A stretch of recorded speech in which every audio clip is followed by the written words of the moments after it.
예, 조금 전 5시 정도에 이경식 씨 남편에 대한 검찰의 구형이 떨어졌습니다. 징역 2년에 신상정보 공개를 구형을 했는데요. 이 변호사님, 네. 이 구형량을 보면 어떤 생각이 드셨어요?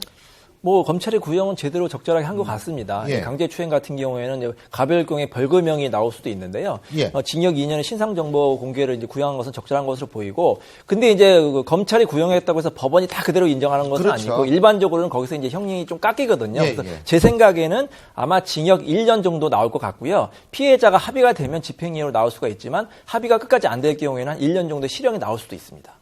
합의가 안 되면 실형이 나올 수도 있다. 자, 인제는요, 우리가 구형을 가지고 얘기를 했는데, 인제부터는 진실게임에 관한 얘기입니다. 자, 지금, 이경식 씨 남편 측은 혐의를 지금 인정하고 있죠. 그렇죠? 인정하고 있고, 재판부에 선처를 호소했습니다. 그렇죠. 근데 이제, 문제는 운전기사분의 증언입니다. 운전기사분의 증언을 이렇게 보면은, 본인은 사실 몰랐다. 그리고, 툭툭 친 정도만 있었다는 거 아니에요, 뒤에서. 자, 운전기사의 증언은 피해를 당한 여성의 증언과 정반대인데 어떻게 보십니까?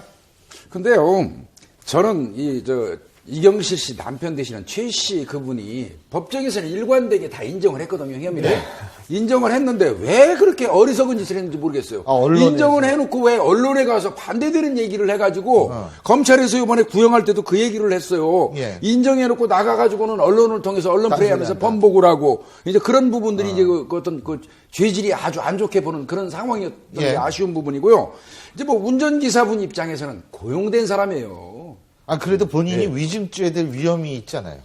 예, 위증죄 위험이 있겠죠. 근데 그 위증이라는 게 앞에서 운전한다고 해서 뒤에서 일어난 일을 완벽하게 다 본다고 또 보장할 수는 없어요. 뭐 그거는 얼마든지 얘기할 수 있는데 단지 이제 이분이 최 씨 자기가 모시고 있는 분을 위해서 좀 유리하게 진술해 준 게 뭐냐면 만취 상태였다.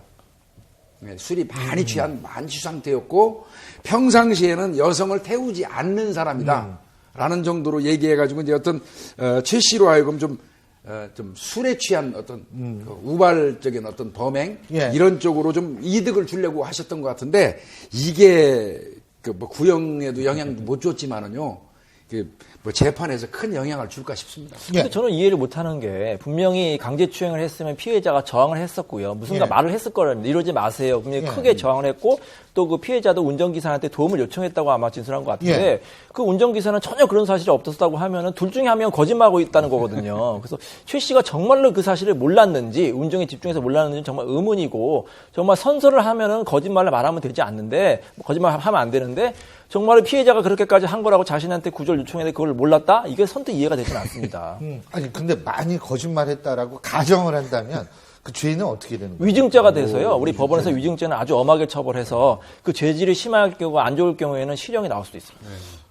근데 이거를 증명할 방법은 없잖아요.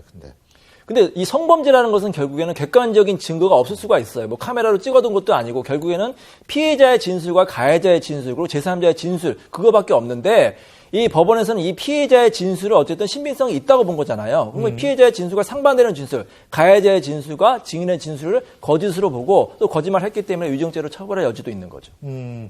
그러면은 아까 김 박사님이 말씀하신 대로 이 운전기사분의 증언은 그렇게 크게 참고가 안 될 가능성이 있다 이 말씀이세요? 그렇습니다. 네.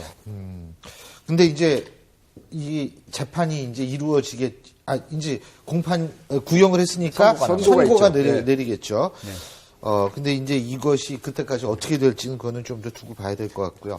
오늘 네 분, 말씀하세요. 아니요. 그러니까 저는 법적인 문제보다 사실은 운전기사께서 증언하신 내용 가운데서 이경식 씨 입장에서는 굉장히 사실은 좀 심각한 이렇게 받아들일 수밖에 없는 부분이 없잖아 있다는 거죠. 뭐냐면 이분이 뭐라고 얘기하셨냐면 평상시 그런 일을 전 안 하신다라고 그랬던 거 아니에요. 그러면 그녀에게만 특별히 그랬다는 거 아닙니까? 그거 뭐 거꾸로 예를 들어서 그렇게 또 얘기가 되기 때문에 그렇다면 사실 이경식 씨 입장에서는 더 심각한 상황일 수도 있는 거죠. 그래서 운전기사의 그 분의 그 말씀에 약간의 그런 함정들이 좀 있다. 그 점을 좀 개인적으로 좀 지적을 드리고 싶습니다. 알겠습니다. 팔걸이도 뭐 그대로 있었다 뭐 이러는데 글쎄요 뭐 좀 더 판결이 어떻게 나오는지 보고 다시 한번 말씀 들어보죠. 오늘 네 분 말씀 여기까지 듣겠습니다. 고맙습니다. 감사합니다.